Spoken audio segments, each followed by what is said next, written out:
Time for another board game review, and this time we have the game Periodic, a game of the elements. This was sent to me by Genius Games, and is designed by John G. Covio and Paul Salomon. Periodic, a game of the elements, transforms the periodic table into a mental obstacle course. In this scientifically accurate and cerebrally strategic board game, players race around the periodic table by choosing to spend or gain energy to activate one or more periodic trends. By navigating trends like atomic number and atomic radii, players can research elements and score points.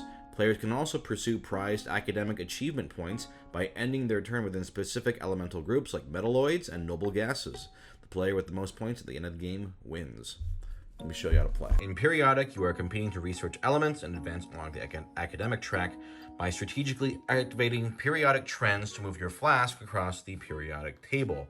On your turn, you can choose between either spending energy to make multiple movements or gaining energy but taking only a single movement. There are 5 spots on the board. These represent 5 periodic trends: increasing or decreasing atomic number, increasing ionization energy, increasing atomic radii, increasing atomic mass, and decreasing atomic mass. When you activate one of these trends, you get to do whatever the trend tells you. There are 2 different ways you can activate a trend. First, if you have energy tokens and you want to do multiple, you can activate multiple. So, for example, you know what? Let me just show you what each trend does. First off, there's increase or decrease atomic number. What that means is all of these, you can move your flask 1 to 5 spaces. So I could move, if I was orange player, I could move up to 5 spaces this way, so I could move here. Or if I wanted, I could move back and decrease my number. I could go 1, 2, like right here. Or you can even loop back. And that's the only trend that can let you loop around the board like that. Whenever you end a movement, you can place a research cube on one of these research cards up here. So in this case, there's a blue marker here. Orange player could stop their movement there, and that is sodium. So on the blue space up here, you put an orange cube. We'll get into the scoring on that later.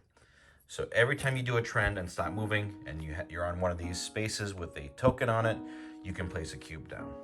If there are 2 tokens, you have to choose one of them. All of the other trends are different types of movement. So this one, you can move up and right. So orange player, if they do that, they could go, 1, 2, like that.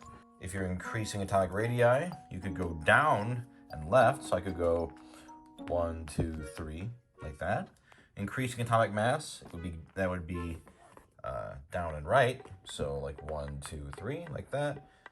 Decreasing atomic mass, it's up and left. So I could go 1, 2, and just do that. You can go up to 5 spaces, and those tell you which directions you can go if you use those trends.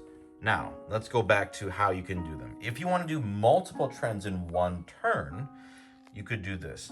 You spend 1 energy token and put it on the one you want to use first. So let's say I want to do decreasing atomic mass first as purple player. I put a token here, and then I can go, 1, 2, 3, 4. And if I stop there, I would put a purple cube on the green card, on copper. And if I want to do another action, like let's say I want to do increase or decrease atomic number, then for each additional trend you do, you place 2 energy on. And then I could go, 1, 2, 3. Put a purple cube on iron, on the pink card up there. Each time you do an extra action in that turn, you got to place 2 energy more on one of these. So the first one's 1, and then each additional trend is 2 energy. Or on your turn, if you don't want to do multiple trends, you could just pick 1. So let's say I was purple player, and I decided I'm going to do 1 trend on my turn. Then you pick up all the energy tokens, and you get to keep them. And then you just get to do that 1 trend. So I could go 1, 2, like that. Put a purple cube on chromium. If there are 0 energy tokens on the one you want to activate, you can take 1 energy token from the player with the most energy tokens. So yeah, once you've done your trends, whether it's multiple using energy tokens or 1 and you take the energy tokens, then you get points for researching elements. So each one you landed on would get a cube. So if purple landed on, let's say, these 2, then they will put a cube on chromium and iron. If you complete a card with all of your cubes on it, then you get to claim it. In this case, you take that card, and at the end of the game, you will score that many points for it. Also, if you are the person who completes the card, the first couple people who do them get these special award tiles. Each color provides you with a different one. The pink cards give you a free move to tile. I'll get into these later. If on this card there were other people's cubes on it, like let's say for example, purple player had 3 cubes on it, green player had 1 cube on it, and blue player had 2 cubes on it at the end of a turn. Purple player takes the card and the award tile. Blue player, for 2 cubes on it, gets a research token or lab token worth 5 points. So they still get credit. Green player has 1 cube on it. They get a 3-point token for doing that. But neither of those players get the award tile. Only the player who completed it fully gets a bonus tile. Then you clear the cubes off. Purple player would take the card, and then you flip over a new card. Also, there is an element group track around the board. These 8 cards are running clockwise around the board. So for example, if I were orange player, right now I'm at post-transition metals. And if I ended my turn on the card that's next to it clockwise, in this case the alkaline earth metal section, if I end my turn there, I get to move my microscope 1 space forward, and I'll move 1 on this academic track. The more you do that, the more points you get.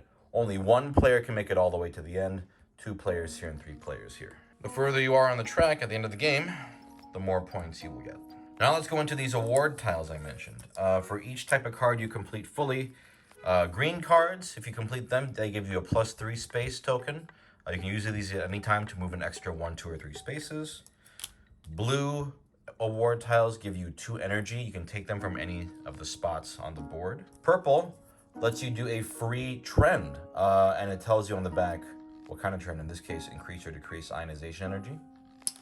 And then pink tiles, I mentioned before, move to, you just get to teleport to one of those spaces pictured on the back of the tile. These bonus tiles can be used at any time during your turn and don't count as regular trends. At the beginning of the game, you also get agenda cards. You get 3 and you pick 1, and they'll have stuff like 1 point for each level on the academic track above 0 at the end of the game, or 2 points for every pink gold card you complete. Or it might be something like 5 points for each pair of purple and pink gold cards you complete, or 9 points for each set of 3 gold cards of different difficulties you complete. They all have different secret objectives that you keep face down. The end of the game triggers if one of these gold card stacks is depleted, or if 2 players advance to the farmost right spaces on the academic track. Then everyone gets a final turn except the player who triggered the end, and then you count up all your points from all the gold cards you researched, all the lab tokens you got, your points on the academic track. You still get points for all cubes left on those cards even at the end, and you get points from your secret agenda cards. And whoever has the most points wins. If there's a tie, whoever is furthest on the academic track.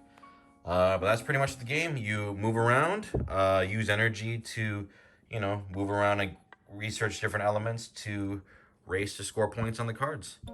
And that's the game. So I thought this game was very charming. First off, it looks great. The colors are really nice on the board, on the cards, all the pieces. It just has a very pleasant, vibrant design.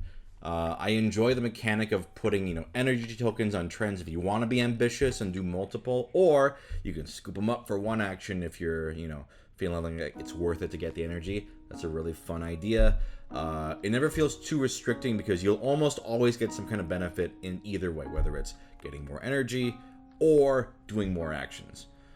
Racing for the research cubes on the board is fun. I also like the, advancing around the element group track. It allows you to pursue different paths of strategy along with the hidden agendas. Those are fun too.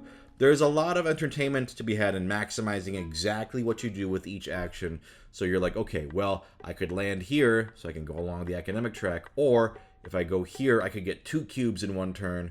It's fun making these decisions. Overall, for a game with an educational theme, this is very solid and fun. It packs enough interesting little mechanics that gives you a variety of choices in how you want to pursue points. It looks great, but it's not too complex.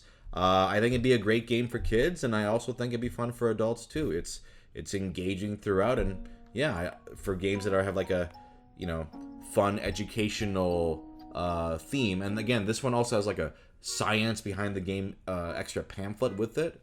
It's great. I really like this and think it's very charming.